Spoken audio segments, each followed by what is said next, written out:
Continue and action. So who would have thought Judas and Z doing laundry together would be one of the most... I don't understand why Christians want to justify something like that.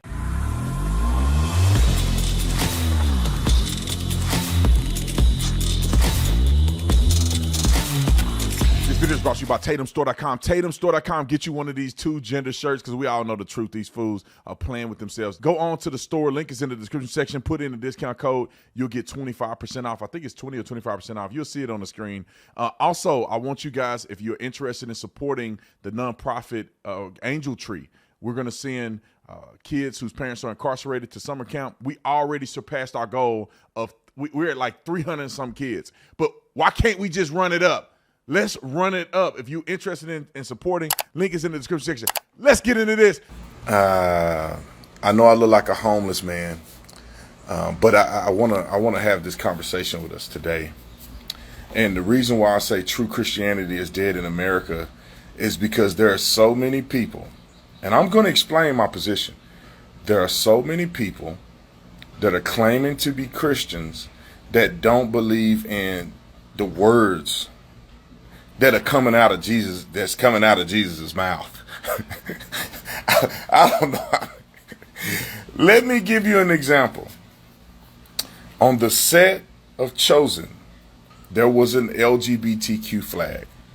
Now, I don't really have a problem with the flag being on the set in and of itself. My problem is the justification for the flag being on the set. The gummy bear Christianity, which is what Pastor Rogers always say, the gummy bear Christianity response to an LGBTQ gay flag on a set. It's not just the flag. Things happen. Somebody may have put the flag there and nobody knew about it. Somebody may have flown the flag and they saw it too late and too many things going on, and they didn't necessarily identify that that's what that was. It was a mistake. It was an oversight. But the response is what I'm tripping on. It's impossible to claim that you are a Christian and yet you flaunt anti-Christian imagery. I don't understand why Christians want to justify something like that. I know people who are gay. I don't agree with their lifestyle.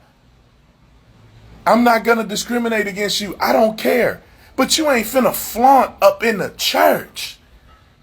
You're not finna do that at the church. You know what happened to real Christians? They say, well, Jesus wouldn't have did. What Jesus are y'all listening to? All I'm here to say is that as a Christian, you shouldn't endorse sin.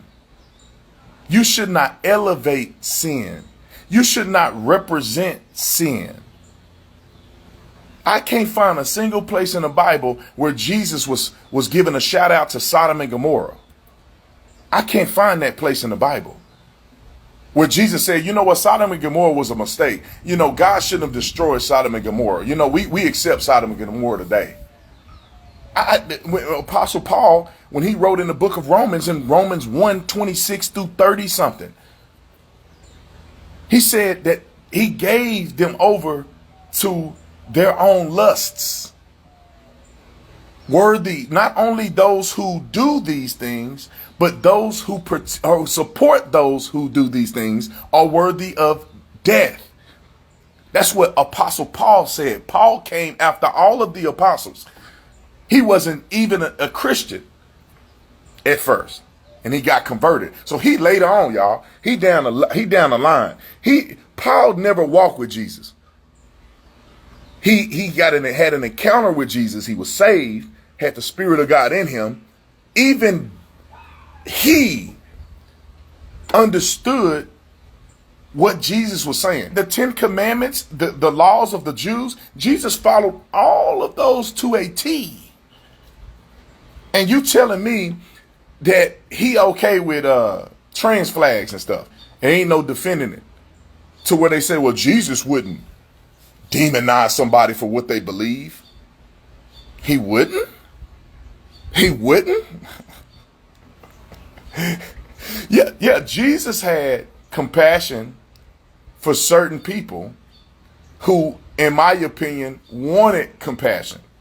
He could read their heart and they wanted to change.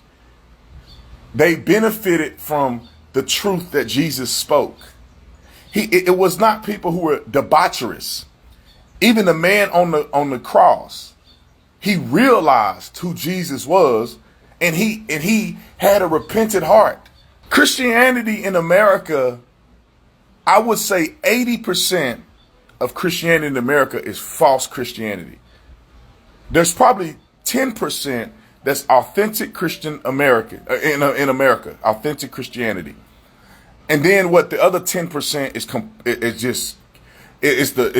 the churches with the LGBTQ flag hanging on the top of them. Now they just totally ain't got nothing going.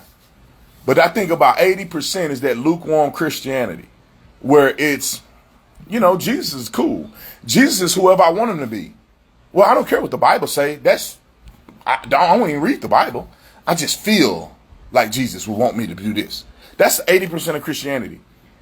The Christianity, the name it, you claim it, and some of these other Christians that don't acknowledge the power of God. They have a form of godliness but denying the power thereof. That's exactly the remnant of Christians. They'll tell you all this other stuff ain't got no power, ain't got no fruits of the spirit, no prophecy, no nothing. They doing nothing. They just talking. It sounds good, but they don't have no depth to what they're saying. I just can't believe that they did that and people are actually supporting them, man. What Christianity are y'all talking about, man? It's really not that hard. You can love people but don't justify their sin. I just don't understand that, man. I don't understand that. And what is a pride flag in the first place? What does the pride flag represent? Does anybody, like, y'all, like the chosen? There's some people that probably are atheists or Satanists that work for you, right? Do you let them fly Satanist flags? No, you only compromising to the LGBTQ because they got your manhood in a headlock. That's the only reason why people doing it. They don't adhere to nothing else except for that community because they have leverage. They don't adhere to nothing else except Black Lives Matter because they got the leverage. They'll let a Satanist, they'll let a gay person preach at their church. Would you let a Satanist preach at your church? It's the same thing. It's the same thing. It's similar. The Bible represents love, unity. The American flag represents all of us, meaning this entire American experience, freedom, all of the stuff. You fly the American flag, you're flying a flag that represents everybody. Gay, straight, whatever. If you want to really be representative. When you flying the gay flag, you're flying debauchery. You're flying people wanting to flaunt and tell everybody what sex positions they want to do or who they sucking every night. That's what you supporting when you put a gay flag up. That's all it is. What does it mean to be gay? It means to be having gay sex. That's the only thing you're representing. Well, I'm a man and I'm in a relationship with another man. That's not what they pushing. They pushing that he's sleeping with this man. That's what they pushing. It ain't about love, it's about debauchery. There's people that struggle sexually on all levels. Homosexuality is the exact same struggle. But people want to give it a special name and a special flag for it. There are men out here that are straight that have a problem. They are, and I was that man. I'm not talking to you as if I'm perfect now.